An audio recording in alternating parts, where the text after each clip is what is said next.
মহারাজা নৃপেন্দ্র নারায়ণ ভূপ বাহাদুরের 164তম জন্মজয়ন্তী শ্রদ্ধার সাথে পালিত হলো দিনহাটায়। শনিবার শহরের মহারাজা নৃপেন্দ্র নারায়ণ স্মৃতি সদন চত্বরে কোচবিহার হেরিটেজ সোসাইটির দিনহাটা শাখার পক্ষ থেকে দিনটি পালন করা হয়। সংগঠনের পক্ষ থেকে মহারাজার প্রতিকৃতিতে মাল্যদান করে শ্রদ্ধা জানান সম্পাদক শঙ্খনাথ আচার্য, মানবেন্দ্র রায় সহ অনেকেই।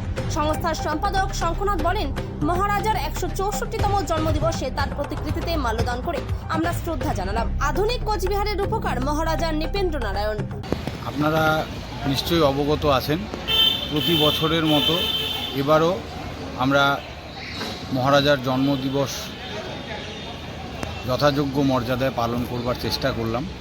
আপনারা জানেন যে আধুনিক কোচবিহারের রূপকার মহারাজা নৃপেন্দ্র নারায়ণ ভূপ বাহাদুর 1862 খ্রিস্টাব্দে আজকের দিনে অর্থাৎ 4 অক্টোবর জন্মগ্রহণ করেন। এবারে তার 165তম জন্মদিবস। আমরা কোচবিহার হেরিটেজ সোসাইটি দিনহাটা শাখার পক্ষ থেকে এবছর মহারাজার প্রয়াণ দিবসও উদযাপন করেছি এবং দুর্গাপূজা থাকায় আমরা প্রতিবারই চেষ্টা করি কোনো না কোনো নাতিদীর্ঘ অনুষ্ঠান করবার, চিত্রাঙ্কন প্রতিযোগিতা হোক বা কুচবিহারের ঐতিহ্যশালী বিভিন্ন ভবনগুলোর প্রদর্শনী হোক, ছবি বা ওই মুদ্রা প্রদর্শনী হোক বা তার আলোচনা হোক, এই সমস্ত কিছুই আমরা করবার চেষ্টা করি যাতে কুচবিহারের অতীত ঐতিহ্যকে আমরা সকল যুব সম্প্রদায় তথা কিশোর কিশোরীর মধ্যে ছড়িয়ে দিতে পারি।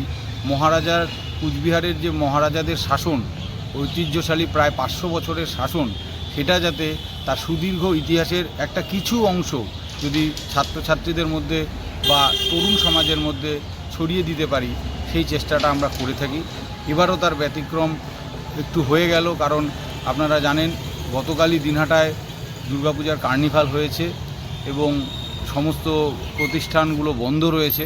স্বাভাবিকভাবেই ছাত্রছাত্রীদের এই মতো অবস্থায় আমরা যোগাযোগ করে উঠতে পারিনি বা পারলেও তাদের পক্ষে হয়তো আসা সম্ভব হয়নি, কারণ দিনহাটায় যে একটা ঐতিহাসিক কার্নিভাল গতকালকে হয়ে গেল, বিপুল লোকের সমাগম হয়ে গেল এবং সেই জন্য আমরা অতি সংক্ষিপ্ত আকারেই যথাযোগ্য মর্যাদায় মহারাজার জন্মদিবসে শ্রদ্ধাঞ্জলি জানালাম।